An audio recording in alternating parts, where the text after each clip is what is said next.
इस कहानी ने मेरा दिल छू लिया। जीवन संगनी धर्म पत्नी की विदाई। अगर पत्नी है तो दुनिया में सब कुछ है। राजा की तरह जीना और आज दुनिया में अपना सिर ऊंचा रखने के लिए अपनी पत्नी का शुक्रिया कीजिए।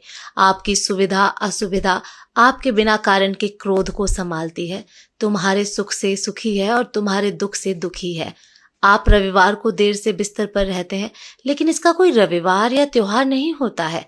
चाय लाओ, पानी लाओ, खाना लाओ, ये ऐसा है और वो वैसा है। कब अकल आएगी तुम्हें, ऐसे ताने मारते हैं। उसके पास बुद्धि है और केवल उसी के कारण तो आप जीवित हैं, वरना दुनिया में आपको कोई भी नहीं पूछेगा। अब जरा इस स्थिति की सिर्फ कल्पना करें। एक दिन पत्नी अचानक रात को गुजर जाती है। घर में रोने की आवाज आ रही है।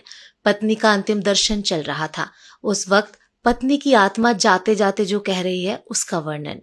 मैं अभी जा रही हूँ, अब फिर कभी नहीं मिलेंगे, तो मैं आज जा रही हूँ। जिस दिन शादी के फेरे लिए थे उस वक्त साथ साथ जिएंगे ऐसा वचन दिया था, पर अचानक अकेले जाना पड़ेगा ये मुझको पता नहीं था। मुझे जाने दो। अपने आंगन में अपना शरीर छोड़कर जा रही हूँ। बहुत दर्द हो रहा है मुझे, लेकिन मैं मजबूर हूँ। अब मैं जा रही हूँ। मेरा मन नहीं मान रहा, पर अब मैं कुछ कर नहीं सकती। मुझे जाने दो। बेटा और बहू रो रहे हैं, देखो। मैं ऐसे नहीं देख सकती और उनको दिलासा भी नहीं दे सकती हूँ। पोता बाबा बाबा कर रहा है, उसे शांत करो। बिल्कुल ध्यान नहीं दे रहे हैं। हाँ, और आप भी मन मजबूत रखना और बिल्कुल ढीले ना हो। मुझे जाने दो। अभी बेटी ससुराल से आएगी और मेरा मृत शरीर देखकर बहुत रोएगी। तब उसे संभालना और शांत करना। और आप भी बिल्कुल नहीं रोना। मुझे जाने दो। जिसका जन्म हुआ है उसकी मृत्यु निश्चित है। जो भी इस दुनिया में आया है वो यहाँ से ऊपर गया है। धीरे धीरे मुझे भूल जाना। मुझे बहुत याद नहीं करना और इस जीवन में फिर से काम में डूब जाना। अब मेरे बिना जीवन जीने की आदत जल्दी से डाल लेना। मुझे जाने दो। अपने इस जीवन में मेरा कहा कभी नहीं माना। अब जिद छोड़कर व्यवहार में विनम्र रहना। आपको अकेला छोड़कर जाते मुझे बहुत चिंता हो रही है, लेकिन मैं मजबूर हूँ। मुझे जाने दो। आपको बीपी और डायबिटीज है, गलती से भी मीठा नहीं खाना, अन्यथा परेशानी होगी। सुबह उठते ही दवा लेना ना भूलना।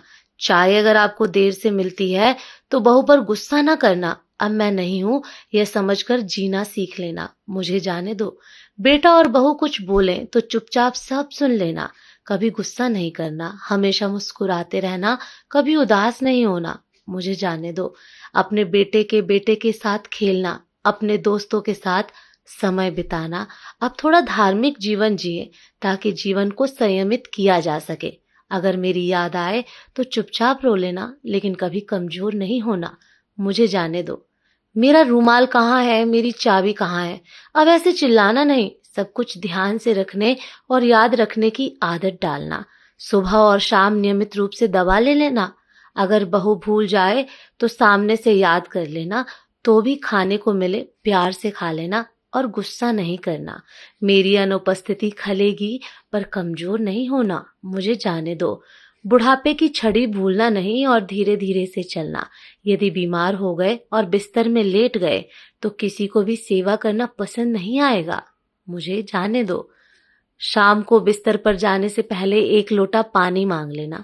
प्यास लगे तभी पानी पी लेना। अगर आपको रात को उठना पड़े तो अंधेरे में कुछ लगे नहीं, उसका ध्यान रखना। मुझे जाने दो। शादी के बाद हम बहुत प्यार से साथ रहे, परिवार में फूल जैसे बच्चे दिए। अब उस फूलों की सुगंध मुझे नहीं मिलेगी। मुझे जाने दो। उठो, सुबह हो गई, अब ऐसा कोई नहीं कहेगा। अब अपने आप उठने की आदत डाल देना, किसी की प्रतीक्षा नहीं करना। मुझे जाने दो। और हाँ, एक बात तुमसे छुपाई है, मुझे माफ कर देना। आपको बिना बताए बाजू की पोस्ट ऑफिस में बचत खाता खुलवाकर 14 लाख रुपए जमा किए हैं। मेरी दादी ने सिखाया था, एक एक रुपया जमा करके कोने में रख दिया। इसमें से 5-5 लाख बहू और बेटी को देना और अपने खाते में 4 लाख रखना अपने लिए। मुझे जाने दो। भगवान की भक्ति और पूजा करना भूलना नहीं। अब फिर कभी नहीं मिलेंगे। मुझसे कोई भी गलती हुई हो तो मुझे माफ कर देना। मुझे जाने दो।